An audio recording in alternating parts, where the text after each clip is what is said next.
Well, as I have mentioned before, my lower control arms are completely Donald Ducked, and it's time to replace them.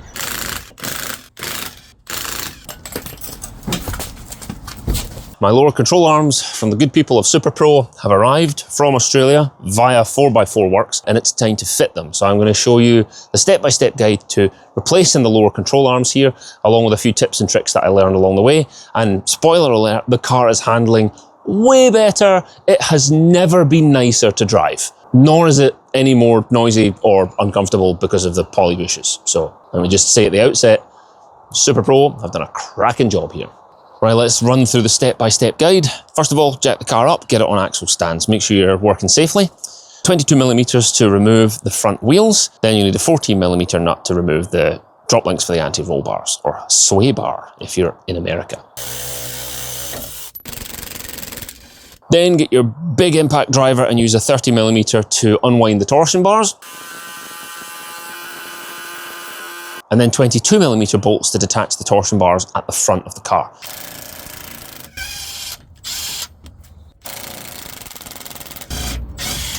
You're going to have to lever them at the same time as hitting the nut. If you haven't moved these before, you'll need lots of penetrating oil on the splines.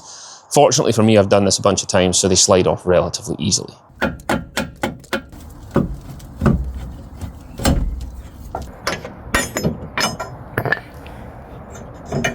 $19, $19, $19, $22, both sides. 27 for the bottom ball joint, 40mm for the sway bar link. A lot of this work uses heavy 22 and 24mm spanners, so have them on hand. Now the torsion bar bolts that you loosened earlier, you're going to remove them completely, and 24mm for the lower control arm bolts, the ones that go into the chassis. 24mm spanner, 24mm socket.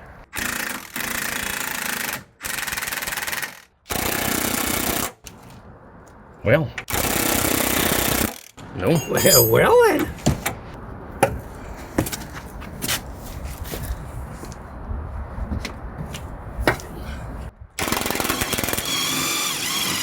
The bottom ball joint, lower ball joint is, I believe, I think it's a 24mm bolt, so have that handy. You got to remove the wire from the castle nut and then unwind it off.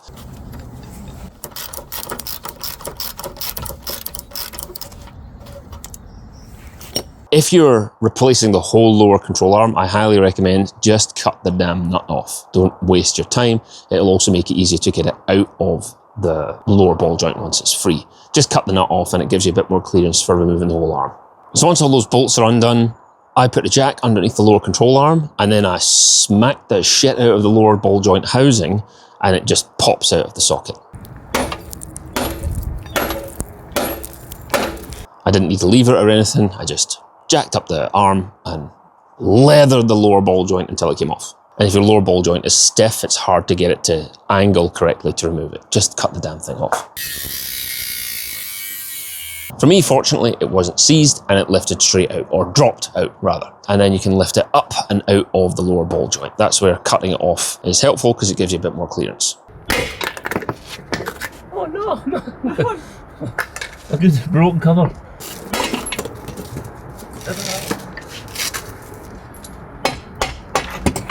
It's a lot of sand coming out.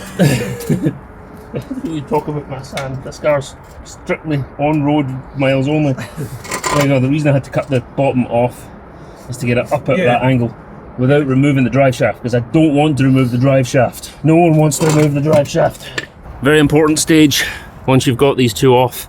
If you have the Japan 4x4 shock spacers, don't forget to remove them. What I've done is install a new one, and I forgot to move the bracket over because the bracket's still here. Unfortunately, I'm replacing the entire arm, so I didn't have a lot of bushes or ball joints to press back into place. But I do have to get after the one that's in the chassis. So the rear bush is in the frame of the car. Getting it out was a fucking nightmare. Now that rear bush, one of them came out, was a piece of cake. I used the cruiser patch tool. It's a machined puck with a threaded rod, and it's exactly the right size to press through that bushing. So use lots of heat because it's going to be seized, and then it just presses straight through. It comes with a threaded rod and 4 of these washers through there, and that lines up perfectly with the bushing. Bush? I never know whether it's a bushing or a bush. pass it all the way through it.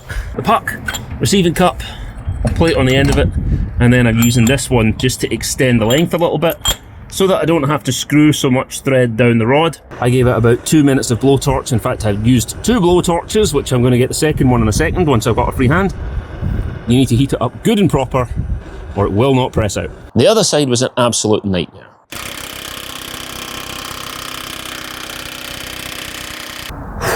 I'm making a face. It didn't do this yesterday. You're making a face. Making the face. I couldn't get it to press correctly, even with lots of heat, even with the cruiser patch tool, and so I ended up cutting it out and burning it out.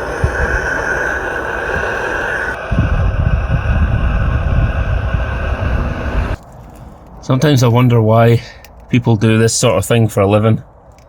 This is madness.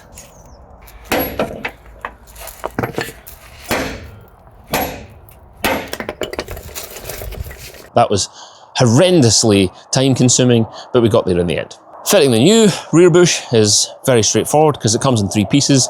You just assemble it with lots and lots of lube.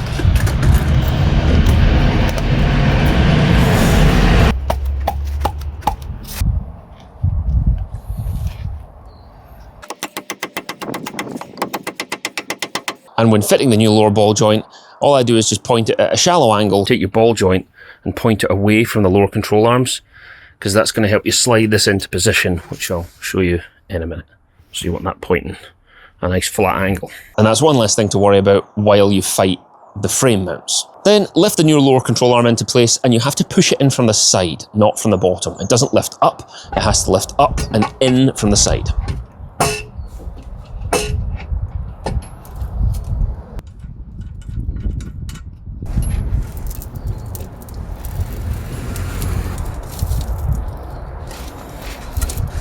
Don't forget to install the 2 critical torsion bar bolts in, because once this lower control arm is in place, you won't be able to fit them afterwards. That's very, well, it's impossible to get that in afterwards. So the little short torsion bar bolt, get that in now before you lift it up. Well, at least you can fit this near side one, you can fit the closest one, but you can't fit that far away one. It has to be done before the arm goes on. Not like what I've just done.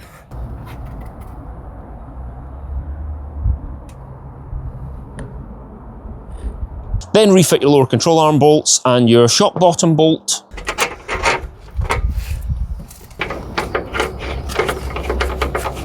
Okay, front bush is on.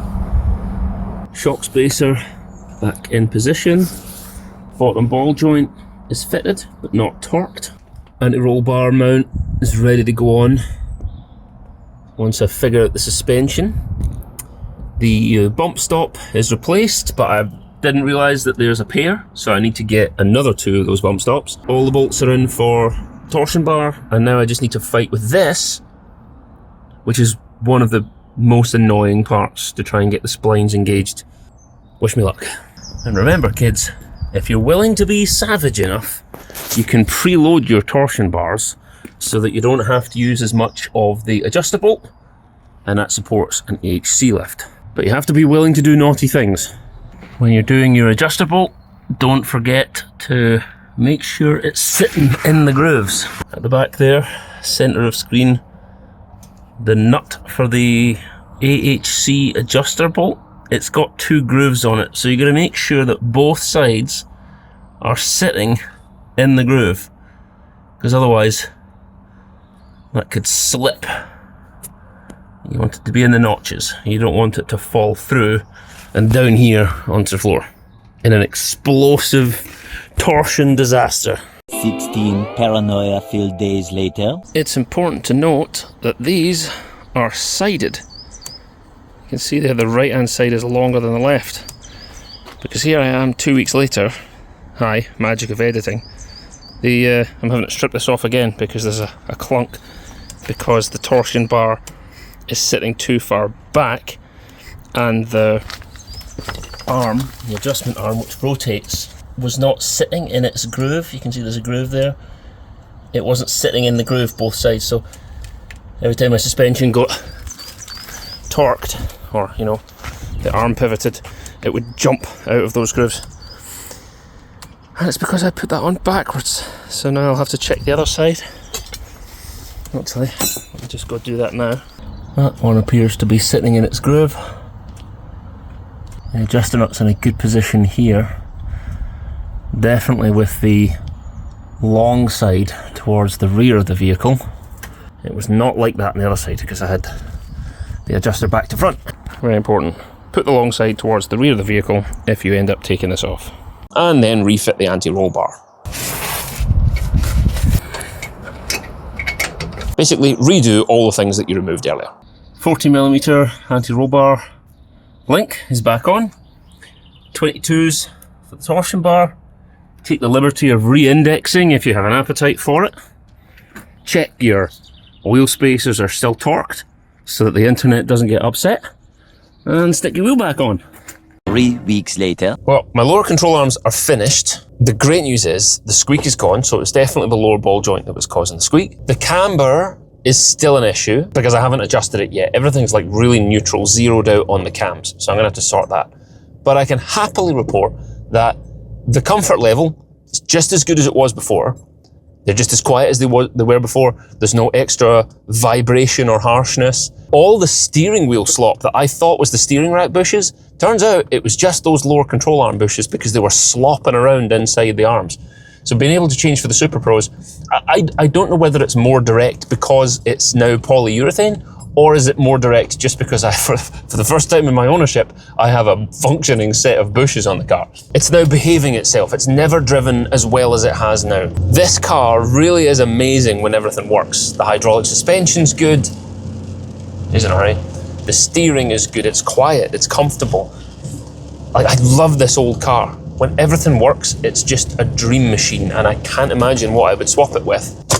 All right, where are we at? I've done probably 800 miles in this car now with the lower control arm swapped over. I can't tell any difference in vibration, comfort levels, noise.